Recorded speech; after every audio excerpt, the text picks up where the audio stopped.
It's Josh the Retro Dad. It's been a long time since I did just a collecting video, not counting expos. Picked up a system I have never owned in a stack of games. We'll talk about that and a lot more after this. If you want more gaming and collecting content, don't forget to subscribe to stay in the know. Now, before I go into pickups, you want to watch the video to the very end. It's going to be a lot of fun. You want to see it. That's pathetic. Yeah, everyone can see through your ploy. Real subtle there. I'm just telling the audience to be patient and watch the whole video. What a joke. I want to hear a joke. There's a big one right there. I'm ignoring you. So is the audience. You suck, Retro Dad. Back to the show. I've been collecting for a long time. There's 10 years of videos of it on YouTube. During the last decade or more, I mostly collected cart-based systems like the NES or Game Boy. Primary focus. I went for licensed sets too. I came close to both. The NES twice. I was just 10 away from a complete Game Boy set in early 2023. Not an easy system to collect for. Some of those games are hard to get in NES ones. In 2017, I was just 10 away from a complete Nintendo Entertainment System collection. Retail collection, that is. I sold a lot of stuff in 2017. Thousands of games and video game related items. I quickly grew a collection again, and about 6 years later, history repeated itself. I was once again arm's length in completing my journey as an NES collector by wrapping up my set. Only 5 games stood in the way. I could have easily bought them several times. I almost did. I went to one store and had 3 of the 5. Not bad prices either. I just walked away. I wanted the system to be finished, but I didn't want the last 5 games. They were Koei games, and not games I play on my favorite system. The NES is my all-time favorite system. It is my greatest gift. Gemfire and Bandit Kings of China would just have hung out with the other NES games on the shelf, probably getting jealous of the attention the other games got. Are you jealous of other creators getting more views? Hey, Retro Dad, pull my leaf. In the end of 2022, I was content with my collection. I had over 3,000 games. I owned over 20 systems, some with multiple consoles like the NES. Everything would change before the new year, though. Fish Splash. Don't you start. Why? Were your games taking a bath? Yes, I had a basement flood. I lost a few things. Mostly my passion. It changed me. I reconsidered things. History repeats itself again. I sold parts of my collection. Nothing like before. I kept over 1,500 titles. 500 NES games, over 100 Sega, 100 Super Nintendo, and many Game Boy titles. Nothing was completely sold off. I didn't sell off my N64 and library. I did this in 2017. There are a few systems I've owned, but I've never rebought. One is a childhood system, the Atari 2600. It was the first system I've ever owned as a kid. You had an Atari 2600? Yes, I did. I think I had the... You are old. You are a dinosaur. You should take a nap. Why? You're old and you need more rest. We're thinking about your health here. You have a medical alert? So, when you die, can I get your stuff? If you fall, can you get back up? We should push him down the stairs and, see what happens. What the hell, Boglin? I've owned 2 Sega Game Gears and several games at one time. I even bought a Dreamcast within its first year. I bought it for Code Veronica. I had a decent library for it. Although I traded in at Game Crazy along with both Zeldas for the 64. And I'm pretty sure they had the boxes, along with the 64 itself. What did I trade everything in for? Well, Buffy. That's a great trade for Sarah Michelle Gellar. Way to go, dude. Didn't know you had it in you.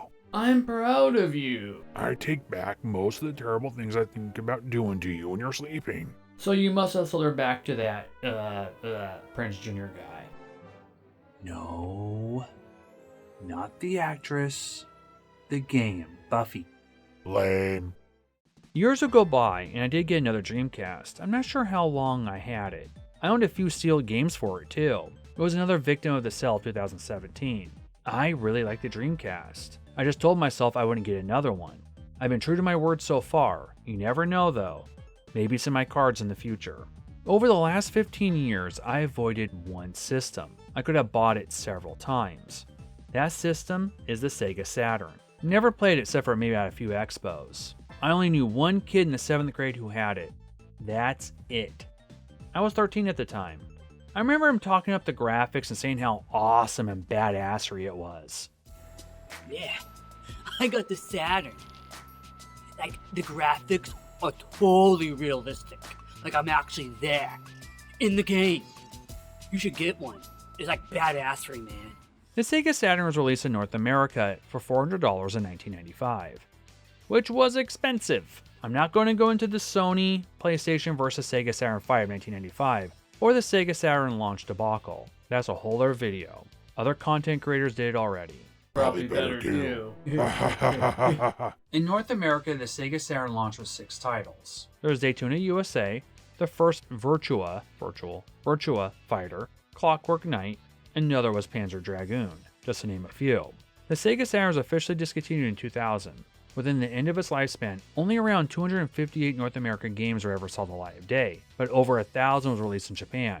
The owners of the system were much higher in Japan as well. It is estimated around 3 million owners of the Saturn occupy the US compared to over 7 million in Japan. The Sega Saturn is a system I've known about, but I have no attachment with. I came across multiple bundles over the years. I've never owned it, like I said before. I came across some close calls. One was a bundle for $100. And it came with a system and about 20 games. Now this was about 2009, 2010. It's just too bad. If I knew I had House of the Dead, I would have hunted that system down. After buying House of the Dead 2 on the Dreamcast, if I knew House of the Dead was on the system, I'd have tracked one down in 2000. I definitely would have in 2003 when I bought House of the Dead 3 for the Xbox. I asked a game store employee, was the original House of the Dead ever released on any system? He didn't know.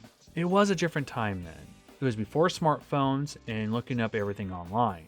At Renton City Retro Expo 2022, I almost purchased a Sega Saturn. Over the last few years, I kept seeing them in the marketplace, almost taunting me. 2 weeks back, a post on the marketplace made me pull the trigger. It was a Saturn, 2 controllers, and it came with a game or two for $100.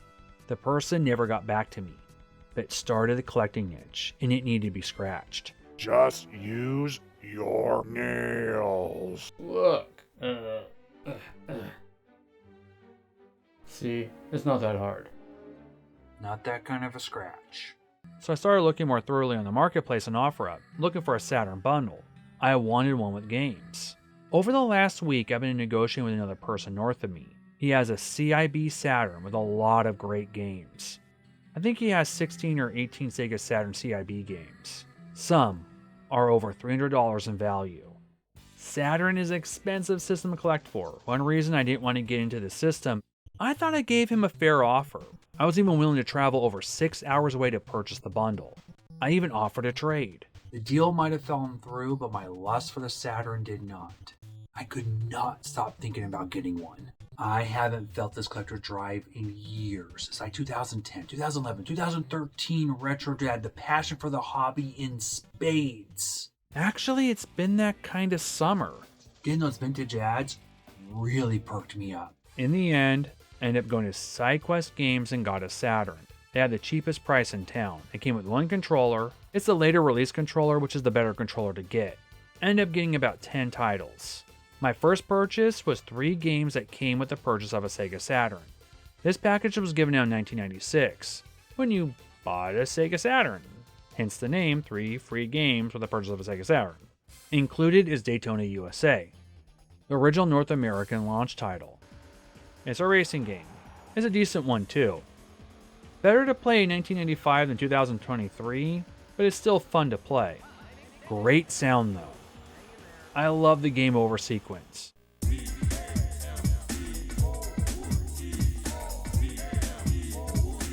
That is awesome. Saturn's port of the 1994 arcade shooter Virtua Cop.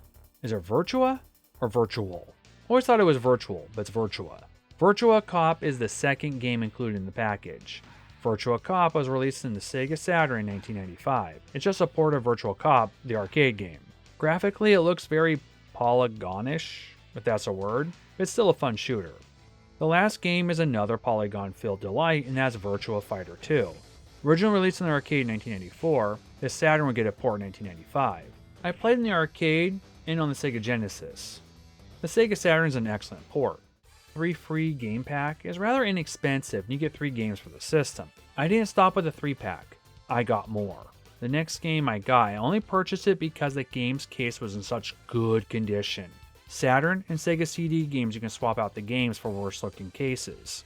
I kept that in mind. The game was cheap, NFL Quarterback 97. The next game was also cheap, but with a catch. It was only $5. For a Saturn game, great price. Why so cheap? Well, the cover is moldy. It's gross. How did it get so bad? I'm either going to cut off the front page or toss the manual altogether. Really cool, it has a receipt when it was bought brand new in 97. It's gross, but the game works, and I also get the manual later on. EA Sports published. Andretti Racing was released in 1996. It is on other systems like the PlayStation. It plays okay on the Saturn. The soundtrack is pretty good though. I picked up a few other games at Retro Game Trader. Blackfire is a 3D helicopter shooter, released in 1985. It's a Sega Saturn exclusive. It's a cheaper Sega Saturn game. The case looks great. It's visually a mess in my opinion. You can use a Sega Saturn mission stick.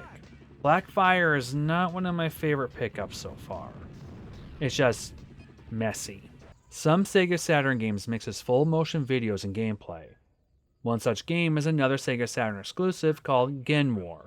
Gen War was released in the fall of 1995. It's a futuristic story about making friends with aliens that are really your friend. It combines video elements and first-person shooter mechanics. The case looks great. Some of the visuals look okay. I'll need to play more to explore how I truly feel about this game. I like the concept. I'll give it that. I love the classic arcade game Bust-A-Move and Bust-A-Move 2.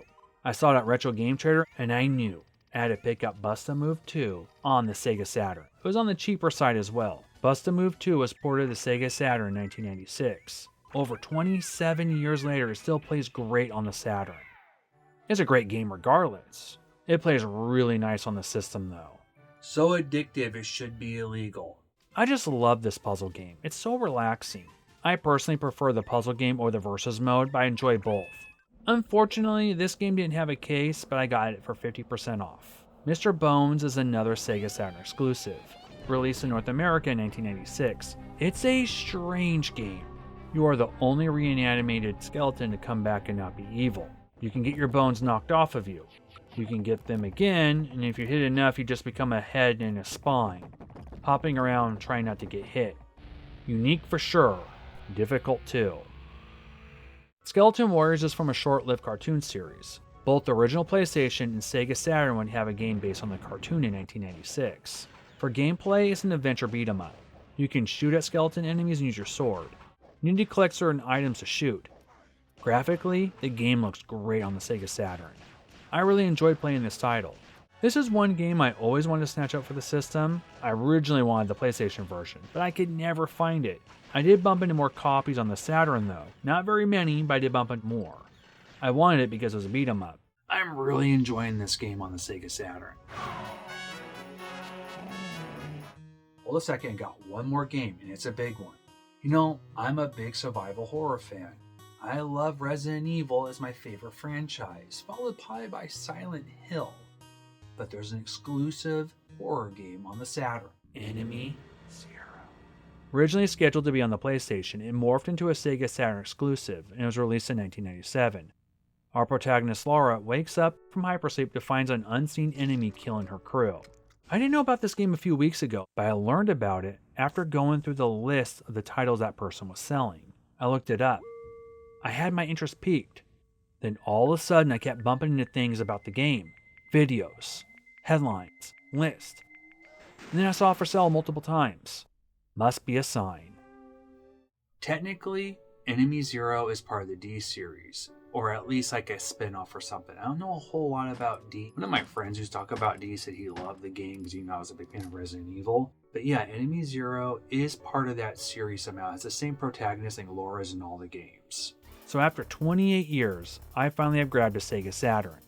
You finally got a Saturn? Well, welcome to the party. I told you about the badassery, didn't I? So far, I've enjoyed the Saturn. Not every game, but I'm enjoying the system. Now, I'm not going after a lot of stuff because it's an expensive system. Still, I wouldn't mind getting Resident Evil, House of the Dead, or D. Who knows, maybe a mini console will come out and have those on it. I can look forward to Expos now and do some shopping for some Saturn games.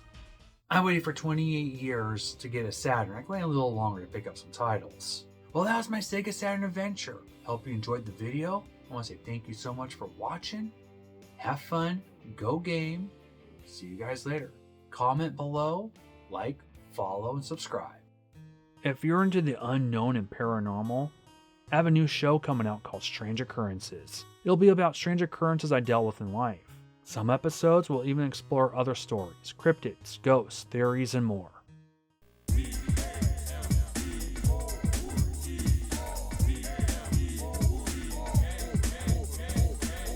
That is awesome.